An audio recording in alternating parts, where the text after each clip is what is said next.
পোলা হুম, এক মায়ের খুব ভালোবাসে, হুম, দুনিয়ায় আর কিছু চাই না মায়া ছাড়া। আচ্ছা। কিন্তু মায়া পোলাটারে পছন্দ করে না। ওপো। অনেক চেষ্টার পর মায়া সে পোলাটারে কইল যে ঠিক আছে, হ্যাঁ, আমি তোমারে ভালোবাসতে পারি, হ্যাঁ। আমার একটা জিনিস এনে দিতে হবে। কি রে? পোলাটা তখন কইল যে তোমারে পাওয়ার লিগা আমি দুনিয়ার যে কোনো জায়গা থেকে যে কোনো জিনিস এনে দিতে পারি। হ্যাঁ, হ্যাঁ। মায়েরা তখন কইল তুমি তোমার মায়ের কইলজাটা আমার আইনা দাও। কি মনে হয় না?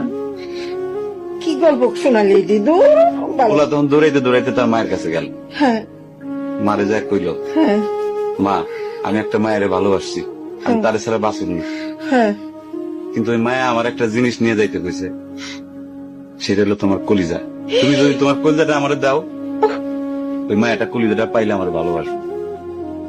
মা তখন কইল তুই আমার একমাত্র বুকের ধন, তোর সুখের জন্য আমি সবকিছু করতে পারবো। পরে মা বুকটা ফাইরা কলিজাটা বাইর করে পোলার হাতে দিল। আরে মা। পোলাটা কলিজাটা হাতে পাইয়া যে কি খুশি, মা দৌড়াইতেছে দৌড়াইতেছে দৌড়াইতেছে, দৌড়াইতে দৌড়াইতে হঠাৎ রাস্তার মধ্যে উষ্টা খাইয়া পড়ে গেছে।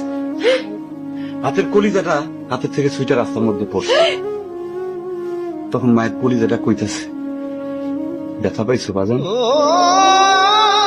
কেন?